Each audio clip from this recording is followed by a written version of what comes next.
বিনালেখন দাদাই বহুত বছৰ আগৰ পৰা পৰিকল্পনা কৰি থৈছিলে। দাদাও কৈছে আৰু লগতে বহুত কেইটা ইণ্টাৰভিউজত দাদাই সেই কথাটো নিজেই কৈ থৈছে স্পষ্টভাৱে। ত' সেইটো দাদাৰ এটা পৰিকল্পনা। দাদাই সেইটো সাগৰক লৈ চিম্বলাইজেশ্যন কৰিছিলে, কেনেধৰণে কৰিছিলে চিনেমাখনত সেইটো দেখিছে।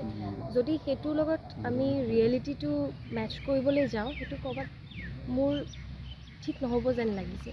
চিনেমাখনৰ বস্তুটো চিনেমা হিচাপেই থওক আৰু ৰিয়েল লাইফৰ বস্তুটো ৰিয়েল লাইফ হ'লে বেছি ভাল হ'ব।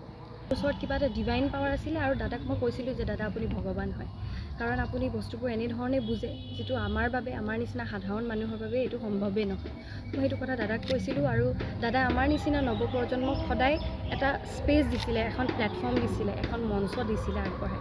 চ' সেই বস্তুটো চাগে আৰু কোনো দিব নোৱাৰিব, যদিও ডেফিনেটলি দিব, বিকজ কিন্তু জুবিন দাৰ নিচিনা আন এজন ব্যক্তি আৰু কেতিয়াও নোলায় আমাৰ। এই ক্ষেত্ৰত আমি বহুত ধৈৰ্য ধৰি ৰৈ আছোঁ। এতিয়া পজিটিভ হৈ আছোঁ।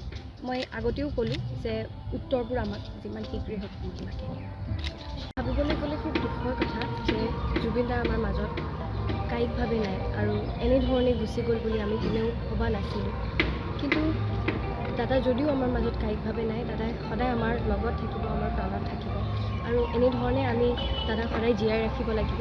ইয়াত মই দেখিছোঁ যে ইয়াৰে যিসকল ছাত্ৰ ছাত্ৰী সকলোৱে দাদাৰ গীত, দাদাৰ কথা এইসমূহ চৰ্চা চলি আছে আৰু ঠিক তেনেধৰণে দাদা আমাৰ মনত, আমাৰ মাজত সদায় জীয়াই ৰাখিব লাগিব। আমি জীয়াই থাকিব সদায় দাদাই। চ' মই য'তেই গৈছোঁ দাদাৰ কথাই কৈছোঁ আৰু সকলোৱে আজি যিটো মোক এটা চিনাকি দি থৈ গ'ল সকলোৰে মৰমৰ দাদাই, সকলোৱে এতিয়া দাদাৰ মৰমৰ মৌ বুলি আপোনালোকে জানে বা ৰাইজে জানে। চ' মই সকলোৰে পৰা আশীৰ্বাদ বিচাৰিছোঁ আৰু শেষত এটাই কথা ক'ম যে আমি ইমান দিনে ৰৈ আছোঁ দাদাৰ ন্যায়ৰ বাবে। আমি আচলতে এতিয়ালৈ গম পোৱা নাই যে সেইদিনাখন দাদাৰ লগত হৈছিলে কি। বহুত মনত প্ৰশ্ন আছে, কিহৰ বাবে দাদাক আমি হেৰুৱাবলগীয়া হ'ল আৰু সেইসমূহ প্ৰশ্নৰ আমি উত্তৰ বিচাৰিছোঁ আৰু মই সেইটো আশা কৰিম যে তদন্তসমূহ বহুত ভালকৈ হওক আৰু আমি প্ৰশ্নৰ উত্তৰবোৰ যে সোনকালে পাম। মই জুবিন দাক একচুৱেলি মই ক্লাছ 8ত থাকোঁতে মই দাদাক প্ৰথমে লগ পাইছিলোঁ। মই ইণ্টাৰভিউসমূহতো কৈছোঁ আৰু বেলেগত যাক যেনেকৈ মোক লগ পাইছে মই তেওঁলোককো কৈছোঁ, সৰুতেই লগ পাইছিলোঁ আৰু ক্লাছ 8ত লগ পোৱাৰ পাছত দাদাই তেতিয়া মোক চিনাকি আৰু দাদাই মোৰ অভিনয় আৰু গীত ভাল পাই মোক দাদাই নিজৰ মিউজিক ভিডিঅ'ত মোক সুযোগ দিছিলে। প্ৰথমে মই দাদাৰ লগত কাম কৰিছিলোঁ মনৰে কইনা বুলি এটি গীতত।